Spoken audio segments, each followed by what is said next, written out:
es una carrera hermosa para aquellos que tienen dos cosas: vocación y constancia. Obviamente tienen que tener las capacidades suficientes. Doctora, si está usted muy ocupada, puede seguir haciendo otras cosas. Es una descortesía perder el tiempo. No me va a perder mi tiempo, no pierda usted el tiempo. ¿De acuerdo? Requiere compromiso, acabo de decir. El compromiso implica prepararse. No venir a escuchar las 4 cosas que yo voy a decirles en unos minutos. Para hacer una clase, yo tengo 2 horas para hablarles. Se las expongo en 20 minutos. Es el iceberg, es la punta de todo lo que está debajo. Lo que ustedes tienen la obligación de leer en un libro. Si creen que de las 4 cosas que hoy día voy a decirles va a salir un examen, están muy equivocados. Una clase sirve para reforzar los conceptos, para entender lo que no se ha entendido de lo que han leído previamente. Si no vienen leyendo a una clase, vienen a perder el tiempo.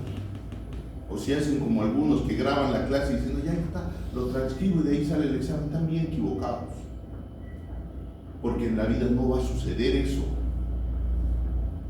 Si creen que leyendo una copia o lo que dijo el profesor, ya pasé, ya probé, ya aprendí, no es así.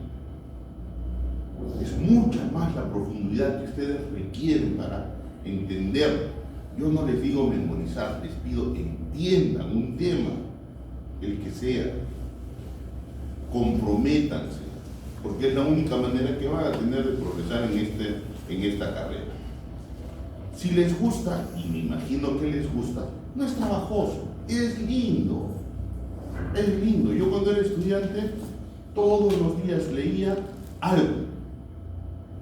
Porque lo peor que puedes hacer es esperar 2 días antes del examen para apresuradamente tratar de meterte toda la voluminosa información que se requiere. Todos los días estudien. Y todos los días dedíquenle una media hora a leer medicina. Otra cosa, farmacología, lo que quieran, o de repente ya van viendo qué temas les gustan. La mayor parte de los alumnos de otras instituciones que están un poco más arriba de nivel, yo he enseñado en Cayetano Heredia, desde que era residente daba clases para Cayetano Heredia, actualmente soy profesor allá. ¿Qué hacían?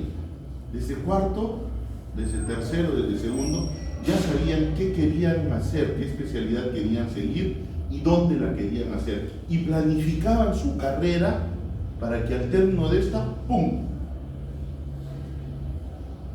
No esperen el último día, no esperen terminar el internado y decir, ¿y ahora qué hago? Cirugía plástica, voy a hacer endocrino, voy a hacer... ¿Qué me da plata y fama? Porque ahí no la van a lograr. Pero bueno, vamos a lo nuestro. A ver, Reyes Morales, ¿qué es cáncer? Es el crecimiento exagerado de células en un determinado órgano. Ya. Ramírez Meiwa, ¿qué es cáncer? El cáncer es una proliferación de células malignas.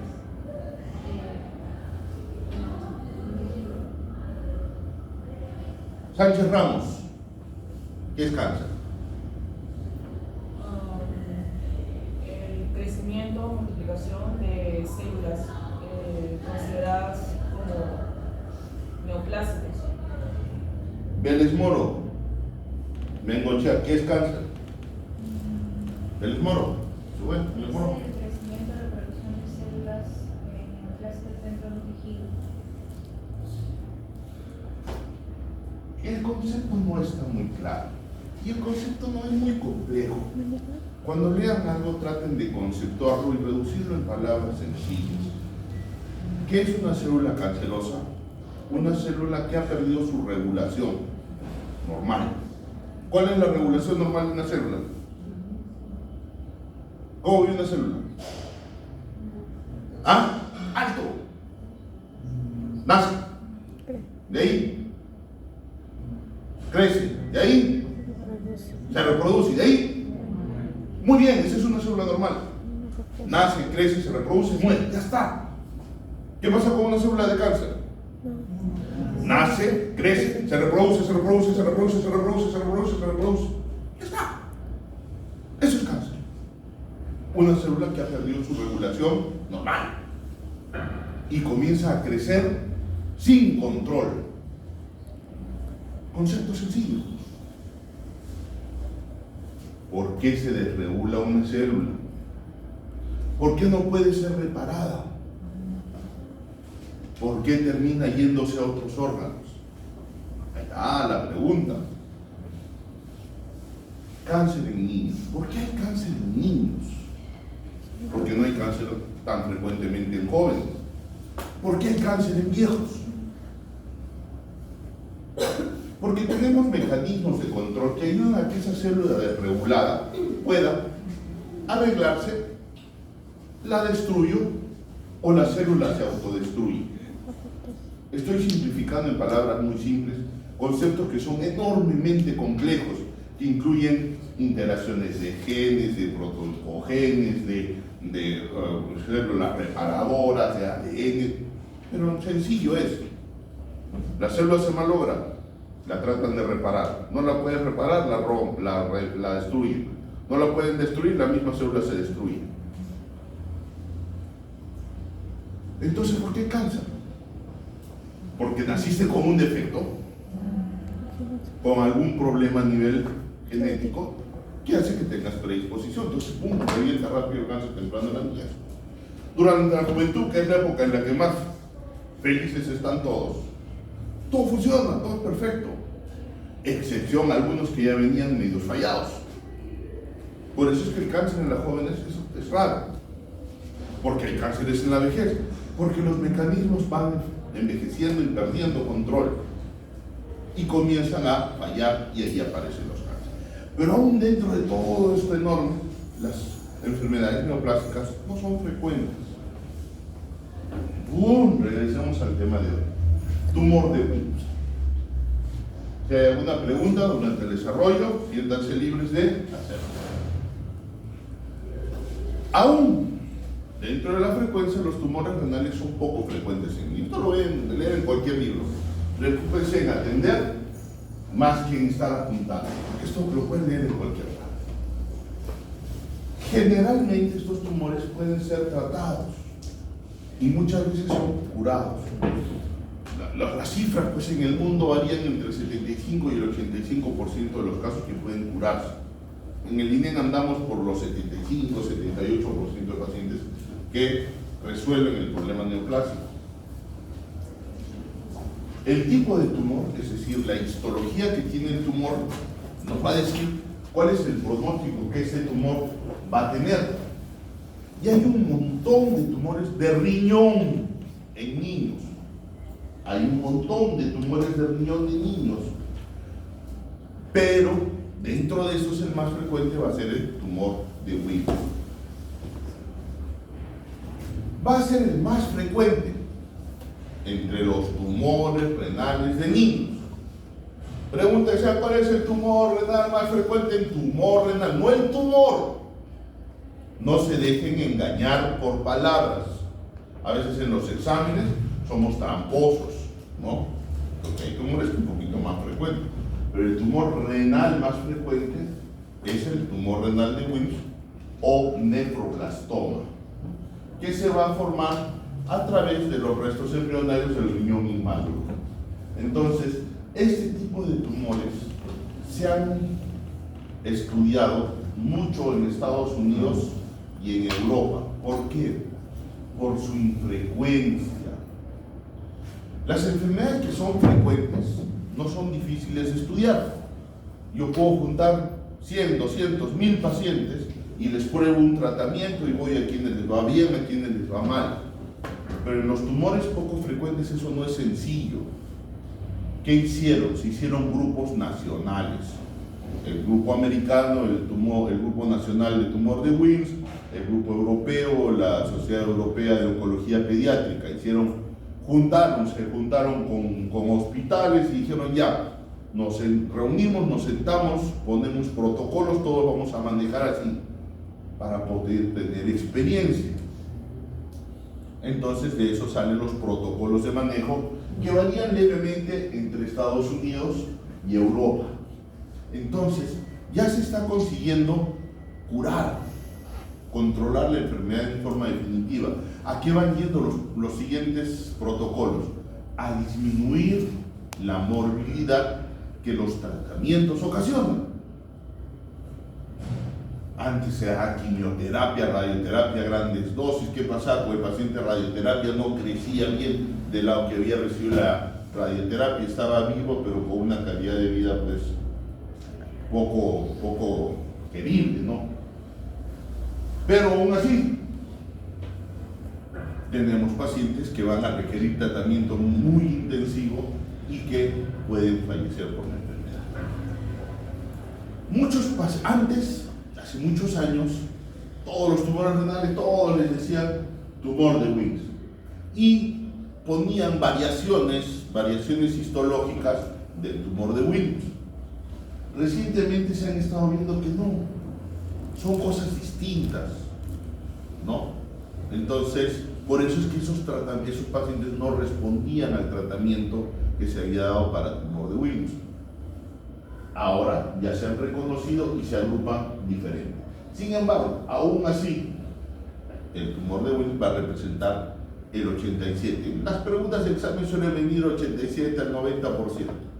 Miren, les estoy regalando preguntas para que vean que soy mala gente, ¿ya? Más común de los tumores renales. Recuerden eso, no se dejen engañar en los exámenes. Muy bien, sin embargo es raro. Uno en cada niño menores de 15 años, el diagnóstico en promedio es alrededor de los 4 años, 3.5 años. Entre 2 y 4 años, si tienes un tumor en el riñón, lo más probable es que sea un tumor de Wilms, ¿no? Vamos a basar los diagnósticos en la presentación clínica, es decir, cómo debuta el niño. Recuerden que un diagnóstico suele tener 3 bases. La primera base es la historia clínica, la anamnesis, cómo aparece, cómo evoluciona la enfermedad. La segunda base es tu examen físico, lo que encuentras con el paciente. Y la tercera base son los exámenes auxiliares, radiológicos, bioquímicos, laboratoriales, patológicos, lo que tú quieras. Con esas 3 bases ustedes van a tener un diagnóstico. Buen diagnóstico, buen tratamiento, buenos resultados. Para poder tener un buen diagnóstico, ¿qué es lo primero que tienen que hacer? Conocer. ¿Por qué? Porque encuentras lo que buscas. ¿Y qué buscas? Lo que conoces. ¿Y cómo conocen? Leyendo. Hace 3000 años, ¿qué hacían? Se juntaban lo que veía un médico 1000 veces, ya el paciente 1001 es esto. Lo escribían. De ahí vienen los primeros tratados de medicina, los griegos, los árabes. Y los otros ya leían eso y ya se ahorraban todo un paso. Hoy día ustedes tienen a la mano miles de libros, miles de informaciones y no la usan. Me frustro. Yo cuando era estudiante de medicina, en una libretita iba anotando las dudas que tenía durante una práctica. Y cuando llegaba a mi casa, chapaba mi sepsis, chapaba mi tratado de cirugía, chapaba mi libro de patología y resolvía mis dudas. Cuando necesitaba un artículo tenía que ir a la biblioteca, había unos librazos de este porte que se llamaban los índices médicos. Tenías que buscar hoja por hoja hasta encontrarle el artículo que querías. Y una vez que encontrabas el artículo que querías, sacabas la referencia, ibas a la biblioteca, rogabas te daban una lista primero el bibliotecario de las revistas que había, de qué año a qué año, porque no todos los años había la revista. Llegabas, la encontrabas, y ya, dame esta revista, uy, se la han llevado, doctor, ¿cuándo? Hace 6 meses, no la devuelvo, maldita sea. Ahora ustedes tienen todo eso a la mano y no lo usan, me frustro. Ustedes pueden resolver las preguntas que van desarrollándose durante una clase o durante una práctica en 3 minutos. Chapan al doctor Google, cogen su PubMed y en un ratito tienen la información para darla. Úsenlo. Tienen una herramienta valiosísima. Úsenlo. Bueno, entonces, van a ser al 6% de todos los cánceres infantiles, ¿no? El diagnóstico final es histológico, porque si bien es cierto que el 85 al 90% son tumores de Wilms, hay otros tipos de tumores. Entonces finalmente va a ser con la biopsia o con la biopsia quirúrgica o con una biopsia previa que vamos a llegar. Y la biopsia va a ser muy importante para decidir el tratamiento, ya que estos tumores pueden ir desde tumores que van a responder muy bien a la quimioterapia hasta tumores que no van a responder. Entonces, hay 2 tipos de abordajes que se usan en el mundo para manejar los tumores de Wilms: el europeo y el americano. ¿Se acuerdan que les dije al principio que 2 grandes grupos habían hecho sus protocolos? Fundamentalmente, las diferencias son pequeñas, ¿no? Los americanos insistían en tener una biopsia antes de empezar un tratamiento y los europeos decían, oye, 85% de los pacientes van a tener tumor de Wilms, si no puedes operarlo, dale tratamiento, pues vas a campeonar el 85%, ese 25% que no responde, no lo operas, pues al final vas a tener que hacerlo. Con biopsia o sin biopsia vas a fracasar igual. Entonces, ¿por qué? Porque los pacientes que mejor van son los que de inicio pueden operarse. Pero son tumores que a veces debutan con masas enormes, que ocupan toda la cavidad, y el niño es un pedacito de gente de este porte. ¿Cuál es el mayor riesgo de estos pacientes? Doctor, ¿por qué no los operan? Pero dice que operando sale, es lo mejor, sí. Pero si durante la cirugía rompes el tumor se siembra en la cavidad y le cambió el pronóstico y la vida es. Entonces, ¿cuáles son los pacientes que solemos operar? Aquellos niños que no pasa el tumor la línea media. Cuando el tumor no pasa la línea media, ¡boom!, de inicio cirugía. Cuando el tumor pasa la línea media, primero quimioterapia y luego resorte. Pero ya es otra cosa. Como les decía, el tumor de Wilms es el tumor más frecuente, pero no es el único.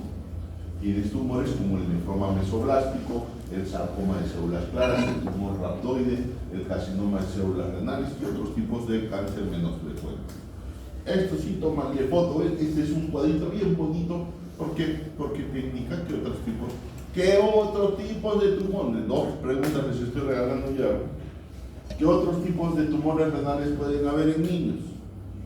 ¿Ya? Tumor renal no significa cáncer. Tumor renal no significa necesariamente cáncer. Recuerden que el tumor puede ser benigno o maligno, el cáncer siempre es maligno. Muy bien, ya hablábamos de esto. Es difícil tener experiencia en tumores baja frecuencia y su apariencia puede variar mucho de un lado a otro. Pero doctor, ¿de dónde sale todo esto? El doctor Wilms es un cirujano alemán, lo describió por primera vez, por eso es que lleva su nombre, ¿no? El tumor, de vuelta les digo, 88 a 90%, esta pregunta siempre viene, ¿cuál es el porcentaje de pacientes con cáncer de riñón que sea tumor de Wilms? Es el 4º cáncer infantil, ojo, por eso les dije, no es el primer cáncer infantil, sí es el primer tipo de tumor renal infantil. Miren, luego no digan que no les dije, el doctor bien malo no nos avisó. En Estados Unidos, que es un país con 260 millones de personas, tiene 450 500 nuevos casos por año. En el INED recibimos pues, más o menos de 2 a 3 casos por mes, lo cual te hace pues unos 24 a 36 pacientes por año. Número escaso. Y el INEG es hospital de referencia, es decir, todos los hospitales del Ministerio de Salud nos mandan sus pacientes. Muchos pacientes de salud se vienen al INEG, ¿no? Y también muchos pacientes privados. Bueno, como les dije, 3 a 3.5 años, Las niñas tienen una ligera probabilidad mayor de desarrollar tumor de Wilms, pero no es muy alta.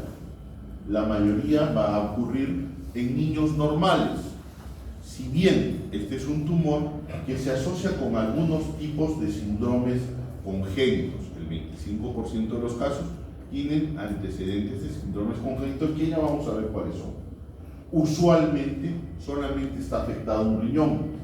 En muy pocos casos, menos del 10%, puede ser afectado al diagnóstico ambos riñones o en el tiempo de desarrollar tumor contralateral. Entonces, el tumor que al debut está en los dos riñones se llama cáncer sincrónico, y el que tuvo en un riñón primero y en el tiempo desarrolla el tumor en el otro riñón es un metacrónico.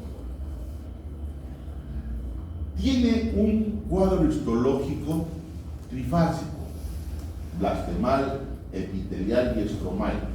La proporción de estos componentes te va a hablar acerca de la quimiosensibilidad que va a tener este paciente. No es fácil la histología de estos pacientes, por lo cual requiere de un patólogo que tenga experiencia en la lectura de los pacientes que tienen cáncer de riñón de tipo de tumor de Wilms. ¿Por qué? Porque esto es bien importante para saber si la histología es favorable o desfavorable. ¿Cuál es la histología desfavorable en tumor de Wilms? La presencia de cambios anaplásicos. Si la anaplasia es difusa, el pronóstico en estos pacientes es malo.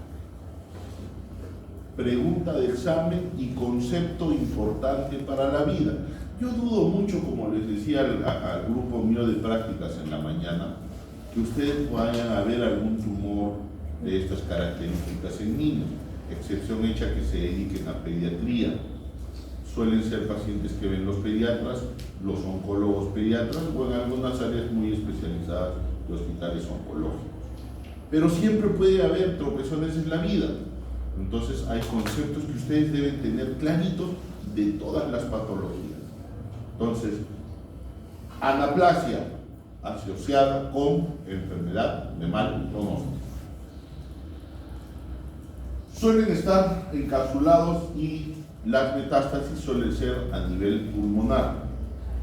Anteriormente, los tumores de células claras y los tumores rhabdoides se agrupaban como histologías desfavorables dentro de lo que es tumor de Wilms. Hoy en día ya no son tumor de Wilms, no son variantes, son tumores distintos.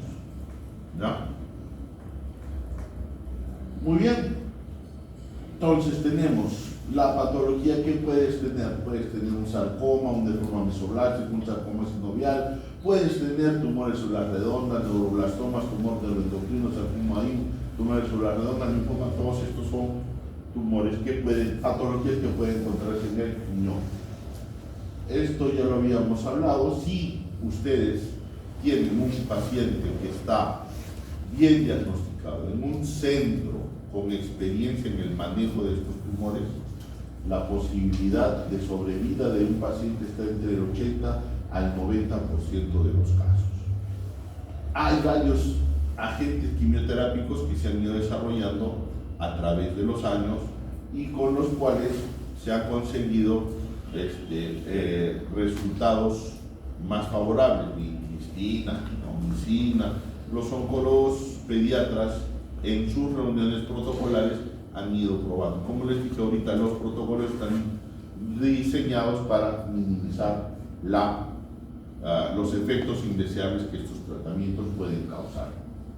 Entonces, de vuelta, ¿por qué les repito una y otra vez ciertos conceptos? Porque quiero que se los metan en la cabeza, porque suelen ser preguntas de examen, no mías. Preguntas si ustedes van a encontrarlos en el ENAM, en el ENAM, los van a encontrar en el MIR, los van a encontrar en los STEPS y van a dar examen. ¿Qué tipos de blastemal, estromal, epitelial? No se olviden de esos nombres. No se olviden de cuál es el componente desfavorable. A ver, doctor, ¿usted qué está escribiendo? Cuando yo digo que un tumor de Wilms es desfavorable, cuando tiene... No, silencio, doctor, usted que está escribiendo. Usted, sí, usted que está con la computadora prendida. ¿Cuál es el componente histológico? Lo he dicho 2 o 3 veces.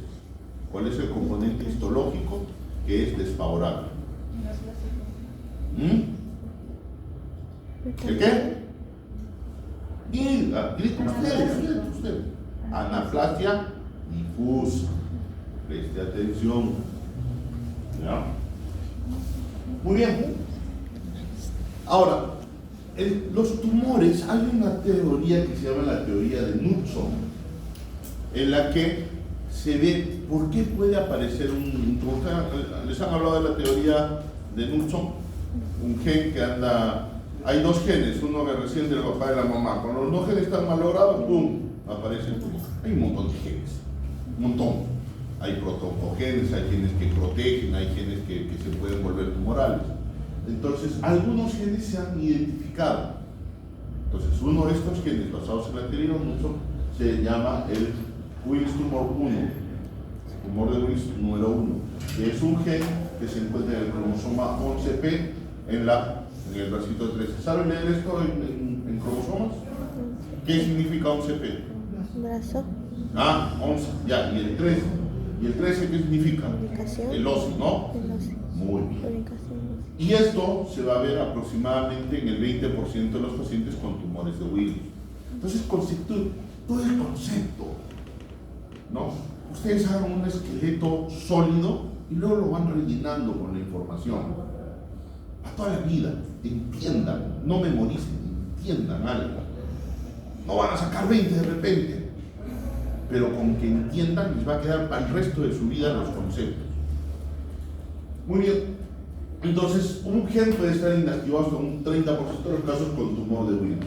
No solemos biopsiarlos. Antes biopsiábamos los tumores de Wilms. Llegaba un niño con un tumor de Wilms, el protocolo que usábamos en ese tiempo en el hospital nos obligaba a biopsiar a los pacientes. Entonces, hacíamos una incisión extraperitoneal, llegábamos al tumor, sacábamos un pedacito, lo cerrábamos, sangraba la y a veces salía pura necrosis, fibrosis.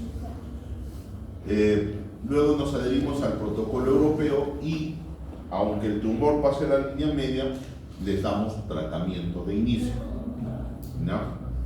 Además que la verdad es que en nuestra experiencia no hemos tenido sembrados, no hemos tenido experiencia de haber sembrado tumores, porque está descrito que eso puede suceder. 3, y anoten estos nombres. 3 síndromes que pueden asociarse con la presencia de tumor de Wilms. Usualmente en los niños no se hace despistaje, tamizaje de tumores. En estos niños que pueden tener cualquiera de estos síndromes, el de Becky-Wiedemann, el Waller y el de Misdrash, sí vale la pena cada 4 o 5 meses hacerles una ecografía, porque estos niños tienen una alta probabilidad de desarrollar un tumor de Wilms. Y si lo diagnosticas tempranamente, les dije, tumor que está localizado, lo sacas, resolvimos el problema. Trata con quimioterapia complementario, listo. Niñito se va a morir de viejo. Ahora, ¿cuál es el Becky-Wiedemann? Tienes organomegalia, macroglosia, hipertrofia, hay la mutación del otro gen que es frecuente el tumor de Wilms, el Wilms tumor 2. ¿Ya? Es esporádico, se caracteriza por la hipertrofia, es familiar y es hereditario. El siguiente síndrome es el WADA. ¿Por qué? Porque son las iniciales de lo que suele pasarles a estos pacientes. Tumor de Wilms, aniridia. La presencia de aniridia se correlaciona muy frecuentemente con la posibilidad de que un paciente haga un tumor de Wilms. Pregunta de examen. Aniridia, tumor de Wilms. Falla renal, malformaciones geniturinarias. Riesgo de tumor de Wilms, un 30%. Guarda, acuérdense. Y el tercero, el síndrome de Misdrash, que es un pseudohermafroditismo masculino. Y puede cursar con una nefropatía con esclerosis mesangial, y lo que va a estar mutado es el gen del tumor de Wilms 1. Posibilidad de que este paciente con Dennis Rash haga un tumor de Wilms, el 90%. Es enorme. Entonces, recuerden, 3 síndromes asociados con tumor de Wilms. ¿Cómo lo diagnosticas? Entonces ya más o menos conocemos como la enfermedad, su frecuencia. Acuérdense de esos números, porque cuando ustedes discutan con un paciente un tratamiento, ustedes tienen que tener en la cabeza bien clara qué escenario clínico tiene el paciente, qué posibilidad de recuperarse tiene con los tratamientos que le vas a plantear, porque el paciente les va a preguntar. Creo que mi grupo llegó cuando yo estaba discutiendo con un paciente sus opciones de tratamiento con cáncer de próstata. Entonces tú tienes que conocer el tema. Los pacientes se dan cuenta cuando tú sabes o no sabes del tema. Cuando estás cómodo discutiendo con él unas opciones y cuando no.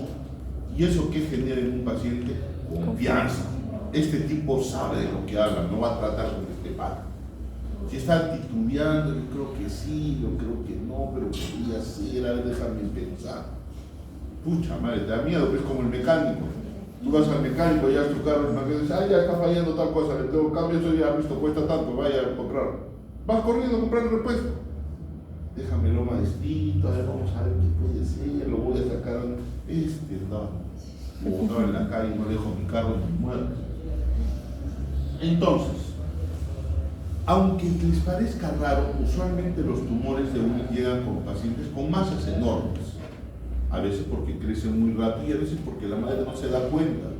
En los pacientes de la sierra creen que está engordando, el niño está más panzoncito, mira qué lindo, mijito, está engordando, tiene un tremendo tumorzazo, ¿no? A veces la madre los descubre cuando están bañándolos. 80% de las veces es la madre la que descubre el tumor.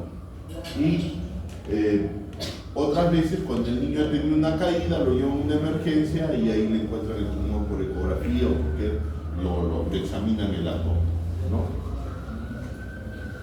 ¿Qué puede tener como manifestaciones clínicas? La primera, la masa abdominal, pero eso se puede asociar al dolor abdominal, fiebre. A veces el paciente tiene sangrado intratumoral, hacen anemia, y eso les produce la reacción inflamatoria, les produce una fiebre. A veces tienen náuseas, vómitos. ¿Por qué? Porque la masa no permite que haya una buen pasaje del tracto gastrointestinal. Pueden tener hematuria, es decir, sangrar por la orina. Y ese tumor, si sangra, puede crecer rápidamente, no porque el tumor está creciendo, sino porque el sangrado está haciendo que la cápsula rompa.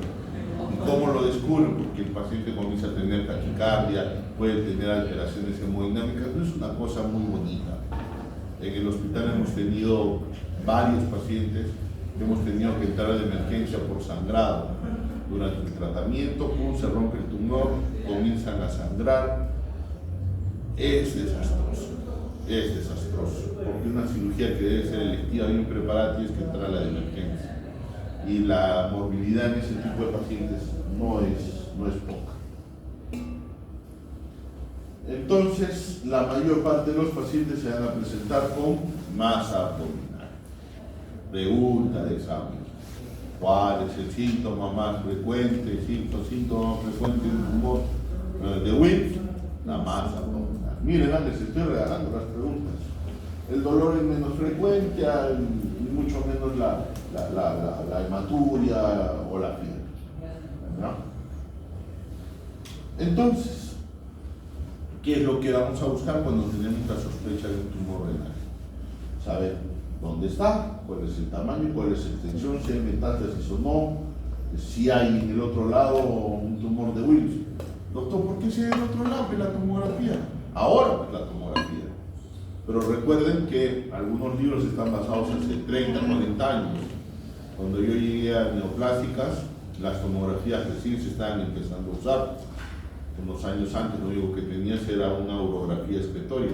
Aún cuando yo he entrado al hospital, cuando yo era residente en los primeros años, todavía cuando operamos un riñón, primero abrías la cavidad y luego primero metías la mano, explorabas el hígado, que no hubiera metástasis. Te ibas al otro riñón a palpar que no tuviera cáncer, mirabas el peritoneo. lo primero que describías era abierta, cavidad abdominal, no líquido ni implantes peritoneales, hígado libre de metástasis, riñón contralateral en buenas condiciones y recién ibas a operar el riñón que tenía cáncer. Ahora ya no. Ahora tenemos tomografía, resonancia, PET. Entonces eso te permite evaluar, uno, el sitio donde está el tumor, el tamaño, importantísimo el tumor de Wilms, si pasa o no la línea media. Si el tumor de Wilms pasa la línea media, no es quirúrgico de inicio, primero quimioterapia. Ese tumor funde y puedes entrar a operar con mayor seguridad y mayor chance de que el niño pueda controlar su enfermedad. La presencia o ausencia de metástasis. El primer lugar donde va el tumor de Wilms, dijimos, es a los muy bien, a los pulmones. Ver si el otro riñón está comprometido. Dijimos que la presencia de compromiso en el otro riñón estaba alrededor del 5 a 10%. Estáis atentos, moscas. Y obviamente hay que ver que el otro riñón también funciona. Sacas el riñón y te quedas sin riñones con el paciente. Siempre es prudente tener de basal algunos exámenes, un hemograma para ver que el paciente no esté anémico, las pruebas de función hepática, creatinina, estudios de coagulación, obviamente una tomografía de tórax, abdomen, pelvis es mandatoria. Recuerden que en los niños no es como en los adultos, que no mandas a tomografía y va. Los niños tienen que hacerse usualmente bajo anestesia, el niño no se queda ahí. La ecografía de inicio nos puede servir porque nos va a decir cuál es el sitio que sale del tumor, porque puede ser también un tumor de hígado o puede ser un tumor de suprarrenal, ¿no? De ahí la tomografía. La resonancia y la tomografía no suelen tener gran diferencia en lo que información nos dan, excepto si sospechamos de una trombo en la vena renal. En ese escenario, la angioresonancia nos va a ayudar a definir la presencia del trombo y la extensión del trombo en la vena cava, lo cual es fundamental para planificar el tipo de cirugía que vamos a hacer. Las radiografías de tórax antes usábamos de rutina para metástasis pulmonares y ya dijimos qué exámenes de laboratorio. El tratamiento es idealmente nefrectomía, seguida de quimioterapia con o sin radioterapia. ¿Por qué con o sin radioterapia? Porque si rompiste el tumor le vamos a tener que dar radioterapia para esterilizar el área donde hemos roto el tumor. Por eso es importantísimo que durante la cirugía no se rompa. Como les dije, fundamentalmente, ojo con esto, drogas que se emplean en quimioterapia para el tumor de Wilms: vincristina, dactinomicina, doxorubicina. Puede también necesitarse ciclofosfamida y etoposina, pero eso es para pacientes que tienen pobre respuesta. En general, vincristina, dactinomicina y doxorubicina suelen ser los regímenes que se utilizan para el tumor de Wilms. Ojo, porque a veces preguntan eso en los exámenes. Como les dije, en primer sitio, los pulmones. Miren que el sitio regala un montón de preguntas, ¿no? Pulmones, pero también puede haber ahí al hígado, los ganglios linfáticos cercanos, un factor pronóstico importante. Y por eso es importante, cuando sacamos el riñón, nosotros hacemos una linfadenectomía regional. Es importantísimo hacer una buena linfadenectomía porque el compromiso ganglionar es pronóstico para estos pacientes. Si tienes compromiso ganglionar, el pronóstico se ensombrece. Entonces vamos a tener los pacientes de bajo riesgo. Estos son los tumores renales pediátricos. Tómenle foto a esto también es un slide que les puede servir mucho. Nefroma nefrobástico, nefroblastoma diferenciado quístico, nefroblastoma completamente necrótico, tranquilo, bajo riesgo. Nefroma mesoblástico, bajo riesgo, tranquilos. Riesgo intermedio, riesgo alto. Anaplasia difusa, hipoblastemal, sarcoma, ratón. Estos pacientes tienen alto riesgo de fallecer por cáncer. Doctor, si yo tengo un niño recién nacido y ya no tiene esto, métanselo en el cerebro, se pueden hacer famosos alguna vez. Tumor renal al nacimiento, lo más probable es un nefroma mesoplástico congénito. Métanse eso en la calle, van a ser famosos, como me hice yo famoso en el hospital del niño. Uy, que anda consulta urología, ¿qué ha pasado? Ah, es un paciente recién nacido que ha nacido con un tumor de riñón, debe ser un buen. No, el tumor renal más frecuente es nefroma mesoplástico congénito, me lo había aprendido 2 días antes porque lo había leído. Famoso el doctor Quiro del niño, muchacho, es un portento, ¿qué portento? Lo había leído 2 días antes. Pero ese tipo de cosas te hacen ser diferente. Sean diferentes. Aprendas ese nombre, nefroma mesoplástico congénito. El tumor renal más frecuente en niños al nacimiento. Ya, al nacimiento. Entre 2 y 4 años, lo más frecuente es el tumor de Wills. Hay tumores de Wills más tardíos, ¿no? Pero son mucho menos frecuentes. Y obviamente su pronóstico también es distinto. Cuando aparece muy tardíamente, no suelen ser tan sencillos de tratar. Esto lo pueden encontrar en cualquier libro, es la clasificación de los tumores de Wills en 5 estadios, ¿no? A medida que progresa un estadio, va aumentando la posibilidad de fracaso con el tratamiento. Este es el de la CIO, este es el del, les dije, hay dos grandes grupos que estudian y manejan el tumor de Wills, el National Wills Tumor y el CIO, ¿ya? No cabe duda que hasta el momento todavía en tumores sólidos la cirugía suele ser la piedra angular del tratamiento. Cuando tienen ustedes un tumor sólido abordable quirúrgicamente, eso se puede resolver con cirugía, más que con quimio o con radio. La cirugía suele resolver estos pacientes. Entonces les dije, cirugía desde quimioterapia, quimioterapia preoperatoria. ¿Ya? Cirugía de los del National Wills Tumor, si no le puede hacer una cirugía, tomarle una biopsia. Le damos quimioterapia chica y recién entras a sacar. Pero los europeos decían, no, dale quimioterapia, si está muy grande y no lo puedes sacar, dale quimio, achica y sacas. ¿Y por qué no querían darle? Porque se alteraba la histología del tumor, no era la misma. Pero lo que se ve al final son los resultados. Y los resultados nos han mostrado que es menos mórbido para los niños no biopsiar de inicio. Usualmente hacemos nefrectomía radical transperitoneal, es decir, una incisión desde el pubis, desde la sífilis, del apéndice sifoides hasta el pubis, sifocubial. Doctor, ¿y se puede hacer cirugía conservadora? Sí, claro, lo hemos hecho. Tumor que no pasa la línea media, extirpación primaria. En algunas ocasiones pues tiene unas masas mucho más grandes. Y en algunas ocasiones, después de quimioterapia, la mayor parte del tumor se localizaba hacia un lado del tumor, lo cual nos permitió sacar solamente el área tumoral y preservar la parte del riñón sano. Esos pacientes los hemos seguido en el tiempo y afortunadamente han ido bien. ¿Se dan cuenta de esto? ¿No? Esta es la vena, acá abajo está la arteria del riñón. Entonces este es el tercio medio, el polo superior del riñoncito, y lo que ha salido es toda la parte de abajo donde estaba el tumor. Muy bien, ¿alguna pregunta? Doctor. Y la última parte es, o sea, se puede hacer una fractura parcial cuando es localizado y es más periférico. Excepcionalmente. Claro, pero si es localizado igual. Si Pero puedes preservar 2/3 del riñón, puedes intentar una nefrectomía parcial. La nefrectomía parcial o cirugía conservadora del riñón es una excepción. No debes usarlo como algo de todos los días. Pero sí, si se puede, se beneficia el paciente. Doctora. ¿Hay un porcentaje recidiva luego de la extracción del tumor?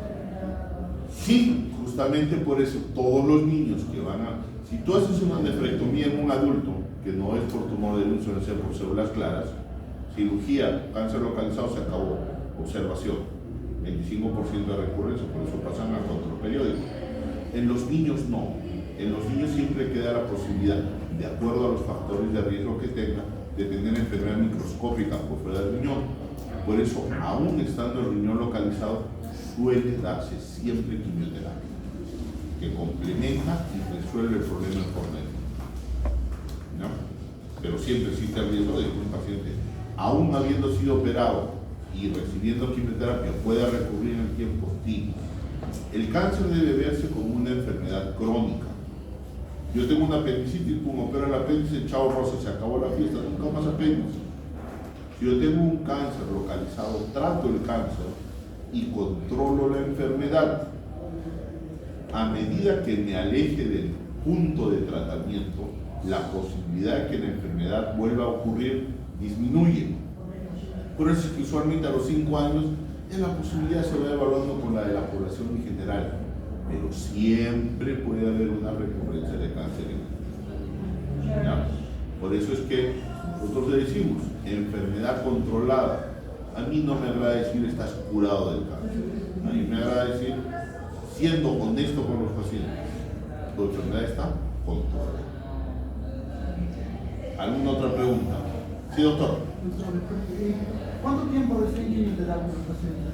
Dependiendo de la agresividad del tumor. Cuando los pacientes son, cuando el tumor es muy grande y suelen recibir unas 6 semanas antes, el tumor reduce, tomamos una nueva tomografía, terminamos y luego entra el protocolo de consolidación de tratamiento.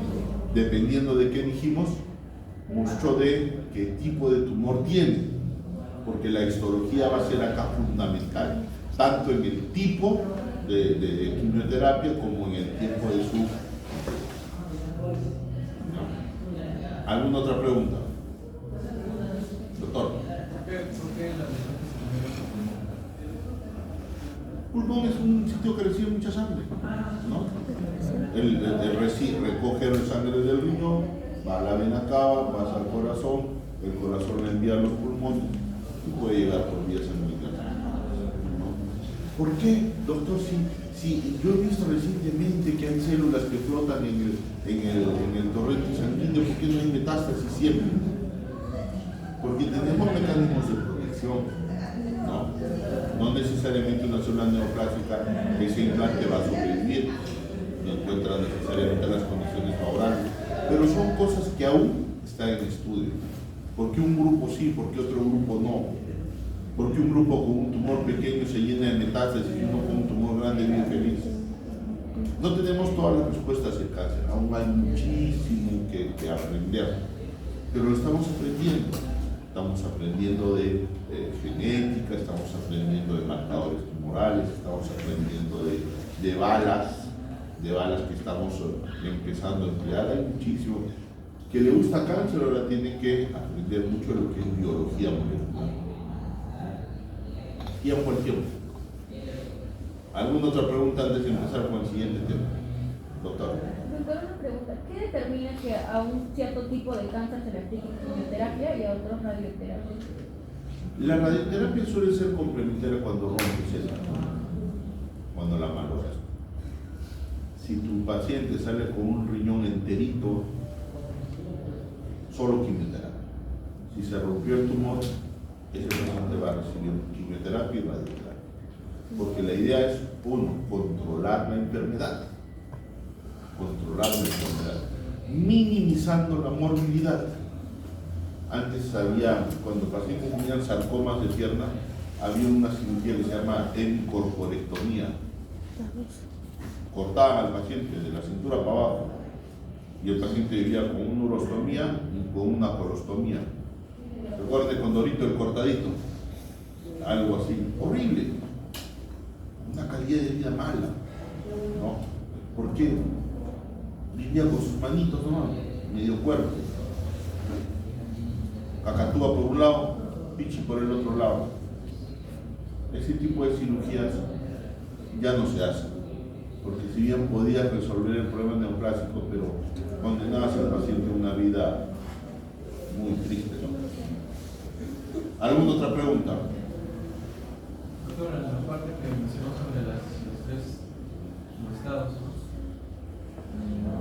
Las termales epiteliales. viene justamente de la parte, porque si no lo recuerdo, en la Viene de la parte neurológica. ¿Por qué? Porque este tumor viene de restos biológicos del riñón. ¿Ya? Sí. Me recuerdo una parte que cuando es metanefro ya es la yema vertebral y la flema. Ahí está. Y ahí hay como un feedback para que se desarrolle lo que es el riñón y ahí está lo de dónde tengo. Ya, ahí estás. Por eso. Si no hay eso, no se desarrolla. Por eso todo se relaciona. Muy bien, has aplicado lo que aprendiste en embriología. Y sí, tiene relación. Por eso tienes parte blastemal, por eso tienes parte estromal.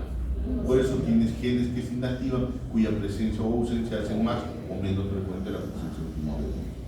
Un punto para ti. ¿Listo? ¿Alguna otra pregunta mientras voy poniendo la siguiente charla? Los temas más huesos me dan a mí. Ya, que nadie les gusta más, creo. Cáncer de pene también es un tumor poco frecuente. Este ya viene más en adultos, ¿no? Entonces vamos a ver algo de la epidemiología, de cómo aparece, qué patología tiene, qué imágenes pueden emplearse para evaluar este tipo de tumores, cómo estadificarlos, qué lesiones premalignas pueden ustedes evidenciar, qué opciones de tratamiento pueden tener y cómo controlar los ganglios linfáticos. Igual que con los tumores de niños, es poco probable que ustedes llegan a ver cáncer de pene, excepto para diagnóstico, para prevención. ¿Ya? De todas maneras, siempre es importante tenerlos en cuenta. Estos datos son de un libro de cáncer de pene, da muchísimo gusto que uno de los artículos en los que se basa son de gente que trabaja en el hospital. La doctora Pausante, que afortunadamente ya falleció, el doctor Ferreira, que es de Guadalajara, que es un amigo nuestro de Brasil, la doctora Pausán, el doctor De Stefano, que actualmente es el jefe del departamento de urología, publicaron acá en 2010 en Urology parte de lo que es epidemiología y historia natural del cáncer de pene. ¿Qué, doctor, los peruanos podemos publicar en el extranjero? Por supuesto que sí. Los peruanos somos capaces de todo.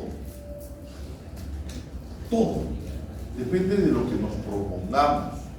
Yo he tenido el honor de ser uno de los pocos latinoamericanos que participó en un Word con gente de la Asociación Americana de Urología. Tengo el honor de pertenecer al Comité Editorial Internacional, a la revista canadiense de Urología. Se puede. Depende de ustedes. Depende del trabajo y del empeño que le pongan el día a día. Les vuelvo a decir, si esto les gusta, es la carrera más hermosa del mundo. Nunca te cansas. Yo cuando me levanto en la mañana digo, pucha madre, tengo que ir al hospital. Digo, pucha, ¿qué habrá hoy día? ¿Cuántos pacientes habrá? ¿Qué nuevo desafío? ¿Qué cirugía me toca? Vas contento a trabajar. No trabajas, haces lo que te gusta y encima te pagan.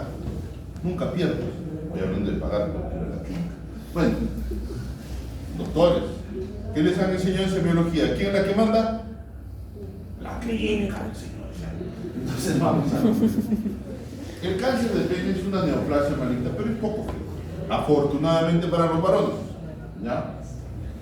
Usualmente se aparece en la sexta y séptima década de la vida, pero puede verse en edades más tempranas, en sitios muy endémicos, que suelen ser sitios de población con mucha promiscuidad, en sitios muy calientes es donde suele presentarse.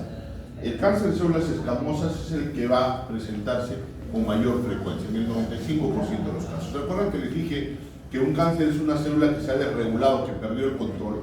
Eso quiere decir que potencialmente cualquier célula del cuerpo puede dar cáncer.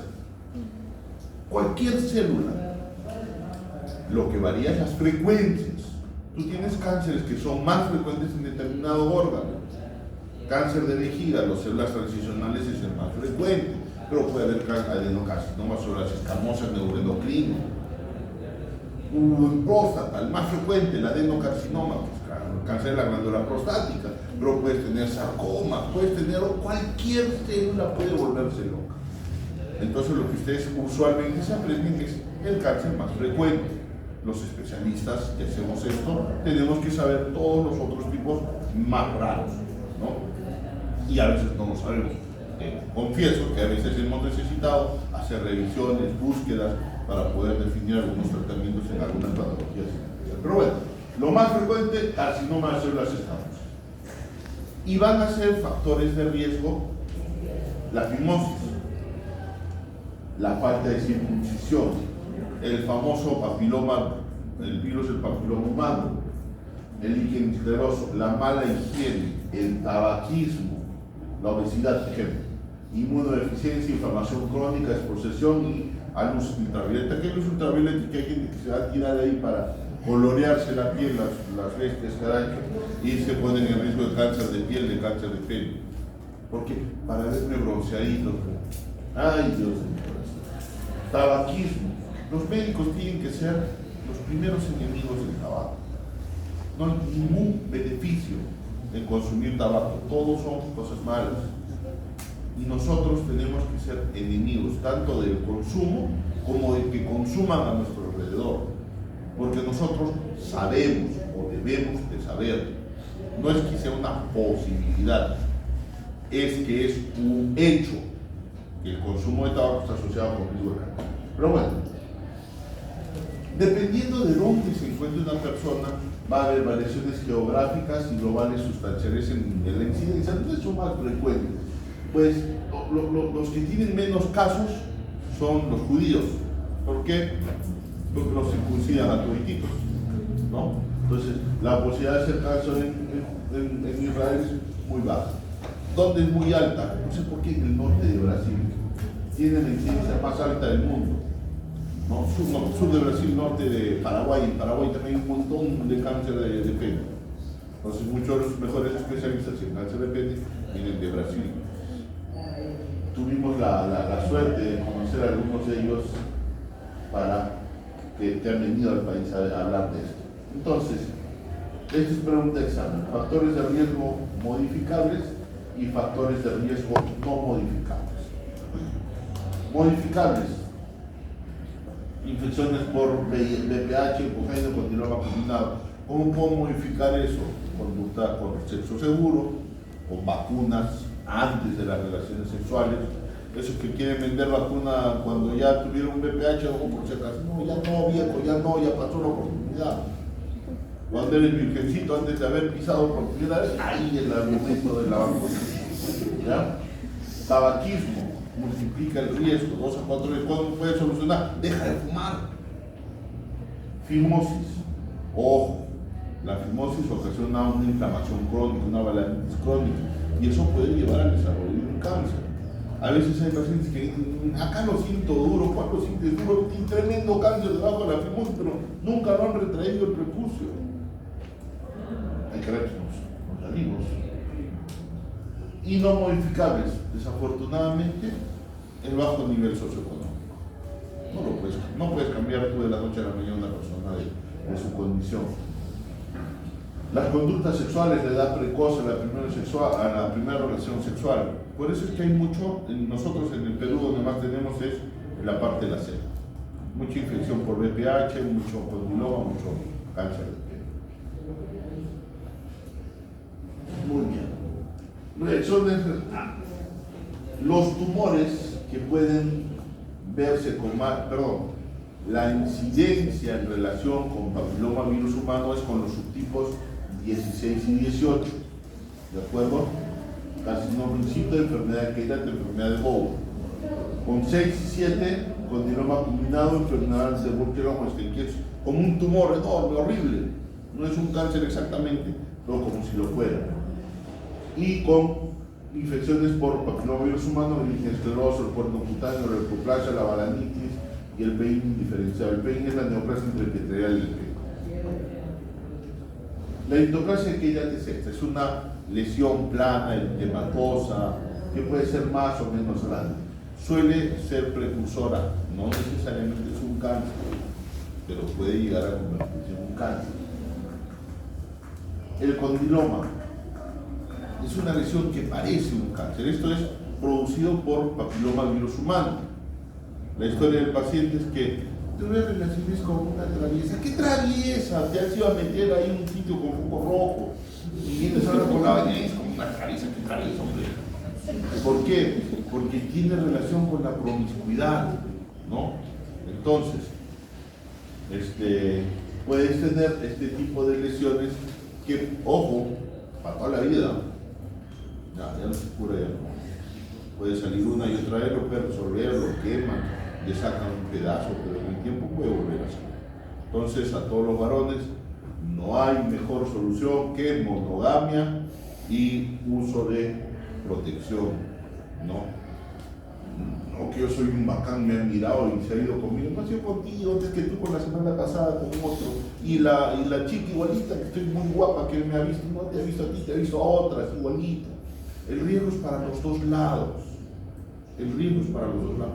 No hay cosas sencillas, pero bueno, ya no me estoy metiendo en otros temas que no me corresponden.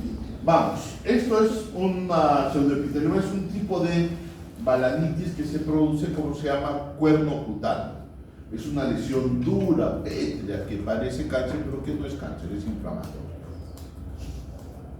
La mortalidad suele ser un cáncer agresivo. Se desarrolla con mucha rapidez. Y es un cáncer loco regional. Y va a variar de acuerdo a la agresividad de la enfermedad y al momento en el diagnóstico qué tan diseminado esté, como cualquier cáncer. Hay cánceres poco agresivos, moderadamente agresivos y muy agresivos. Y hay cánceres que diagnosticas en etapa inicial, en etapa localmente avanzada o en etapa metastásica. Y los resultados de tu tratamiento van a estar en relación a esos factores. Desafortunadamente, eso es lo común, hay en el mundo, el retraso en el diagnóstico. Los pacientes suelen demorar, echarse cremitas, ir al dermatólogo, rogarle a la virgencita que se le vaya, Dios mío, por favor, este año te prometo cargar velando al Señor de los Milagros, pero que se me salve esto del pelo. Y no sucede, cada vez crece más. Tengo una experiencia cercana, desafortunadamente, con un amigo mío, que lo diagnosticaron en Arequipa, le encontraron la lesión.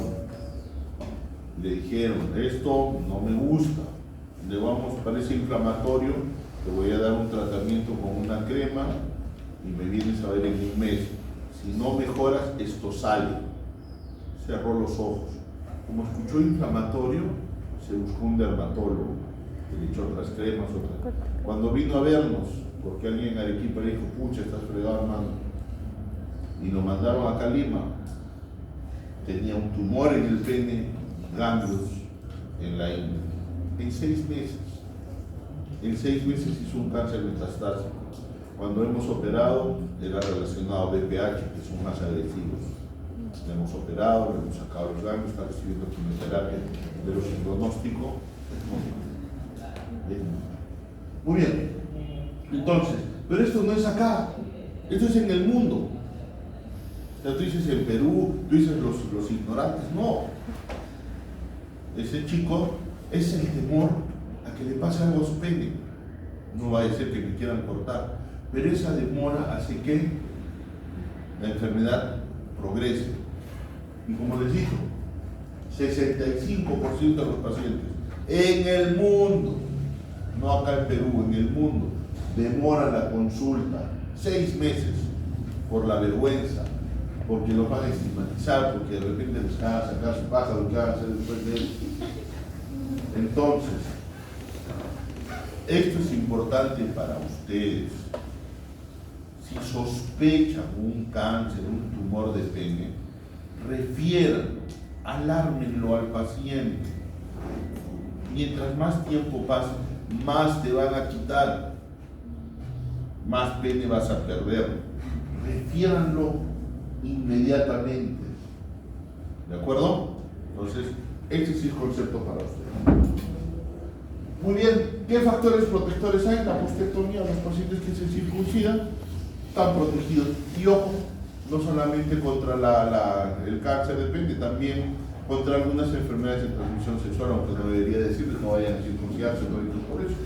Pero hubo un estudio en África cuando el SIDA se estudiaba con mucha más acuciosidad que ahora. que mostraba que las parejas de las mujeres con SIDA que estaban circuncidados tenían menor riesgo de contagiarse que los que estaban con el prepucio completo. ¿Por qué? Porque aparentemente la ausencia del prepucio hace que la piel del glande se cornifique más. Recuerden que el contagio del VIH es porque hay microabrasiones, microlesiones que hacen que el virus pueda penetrar a la circulación general. Entonces, los pacientes que están sin prepucio tienen una piel más gruesa en el glande. Por ende, también les da algunas ventajas porque baja un poco la sensibilidad y aquellos que hacen este tipo de cosas que les ayuda en su desempeño en el clínico. Además que dicen que es más bonito, que sé yo. Pero bueno, entonces, cuando se realiza en el periodo perinatal es cuando recién nacido disminuye un 70% de desarrollar cáncer de pene a lo largo de su vida. Muchos, en Estados Unidos era una moda en los años 70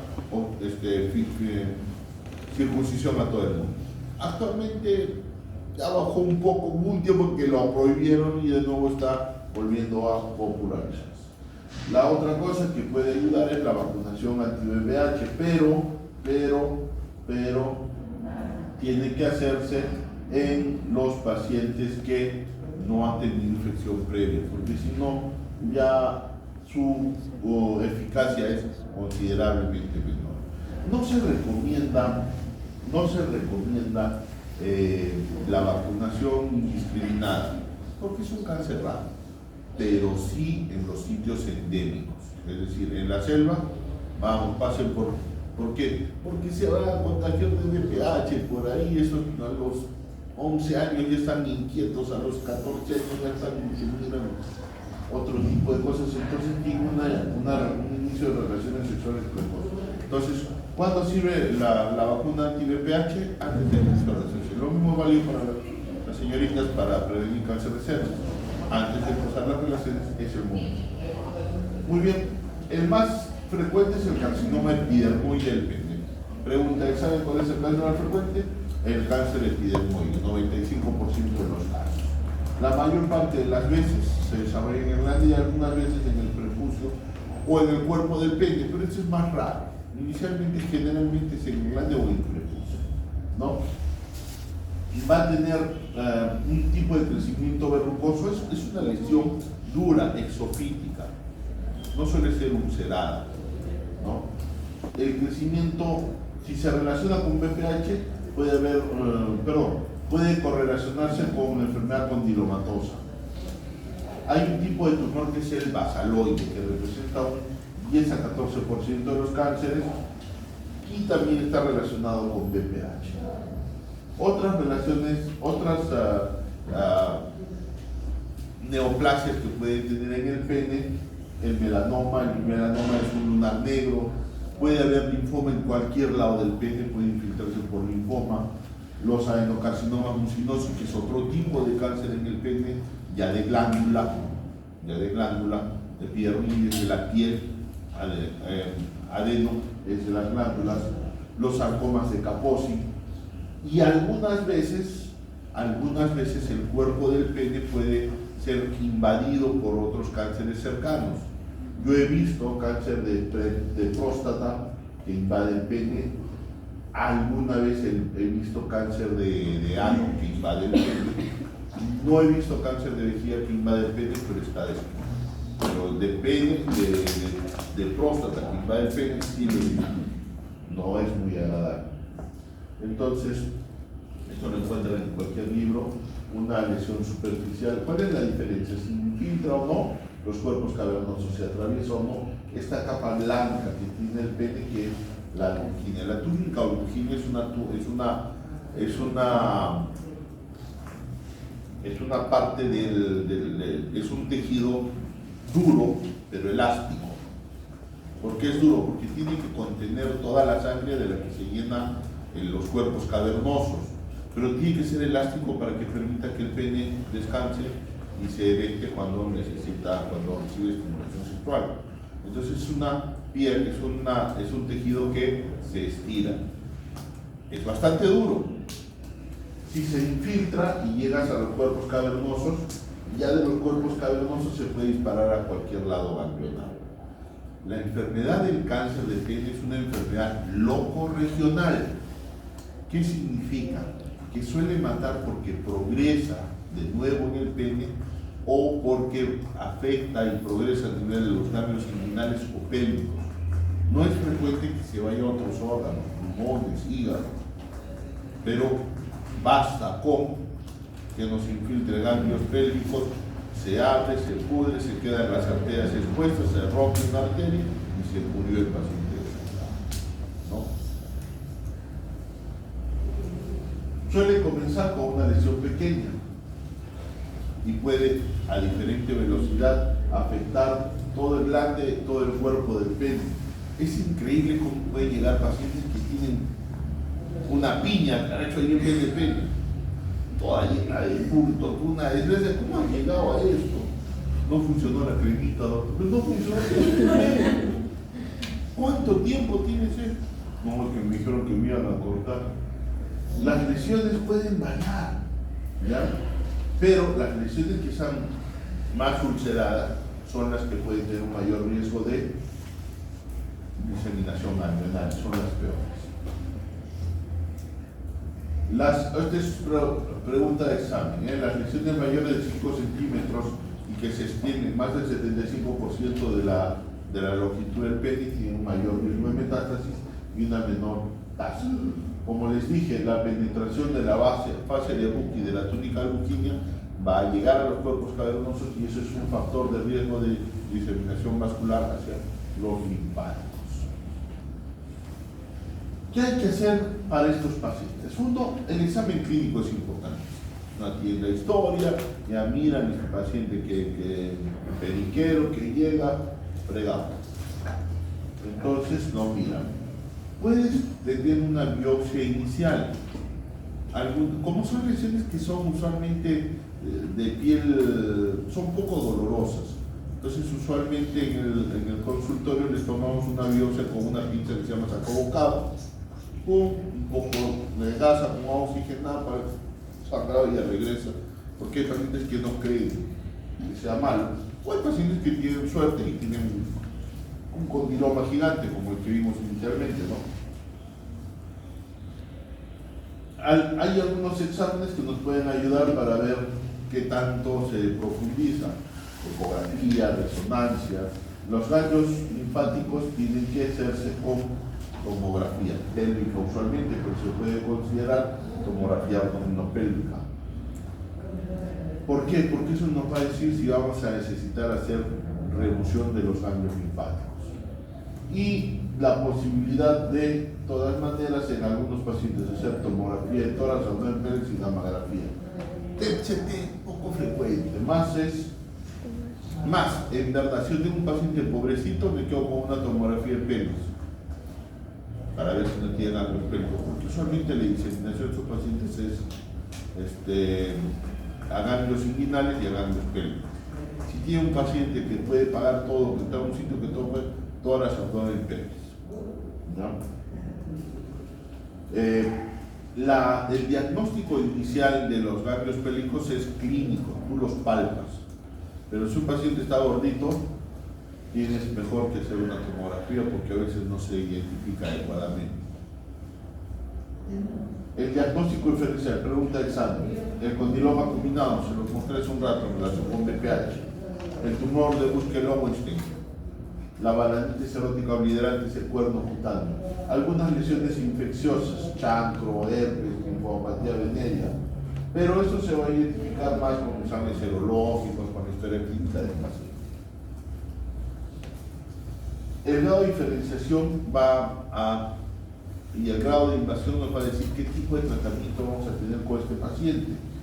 Si es un tumor superficial que no compromete hacia abajo, quizás una resección completa suele ser más que suficiente.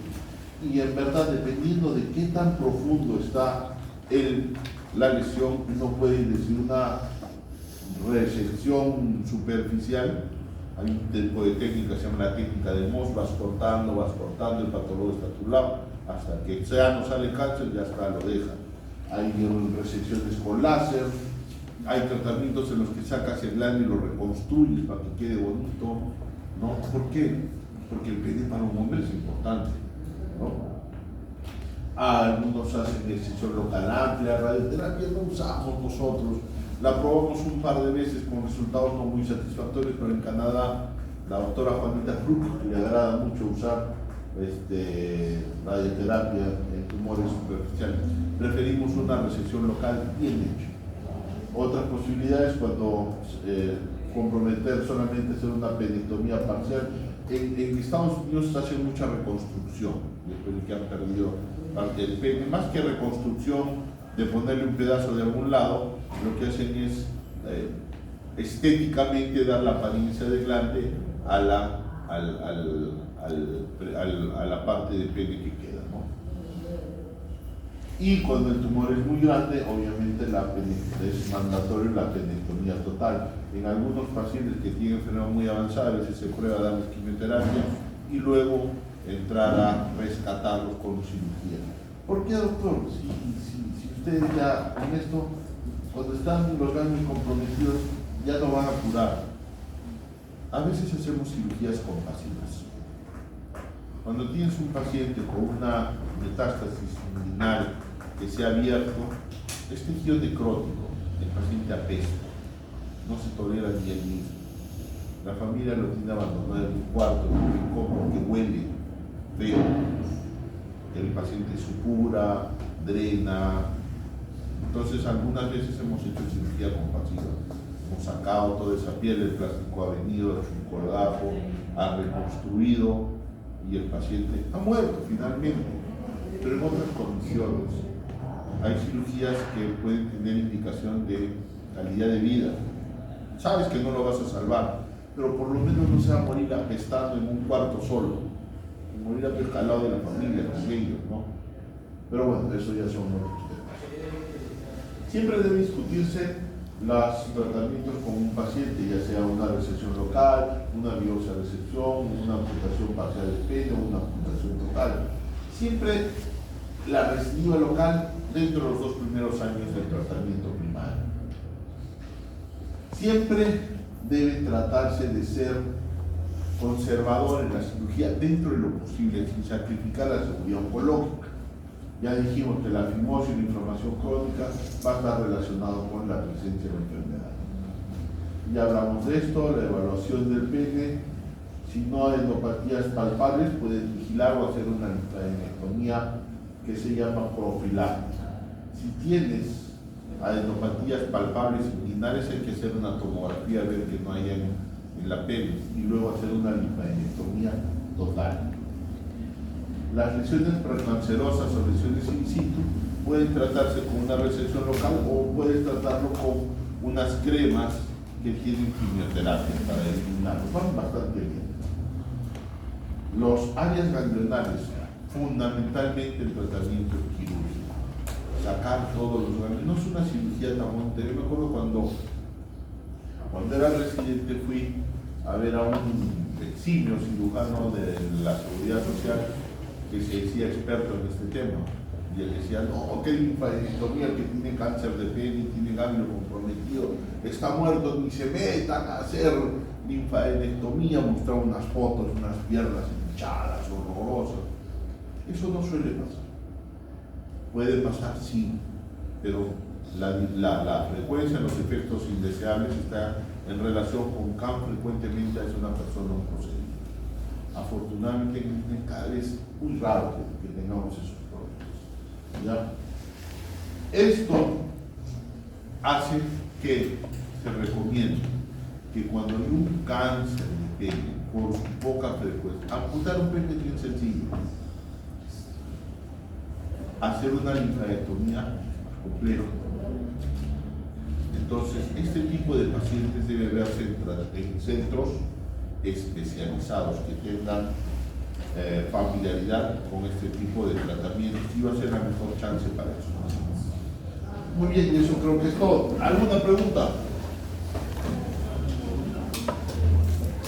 Doctor, dígame. Una consulta, ¿cómo cirugía al paciente se le va a dar quimioterapia o ya no? ¿Cuál es quirúrgico? No, sí puede recibir quimioterapia. sí puede recibir quimioterapia, sobre todo, perdón,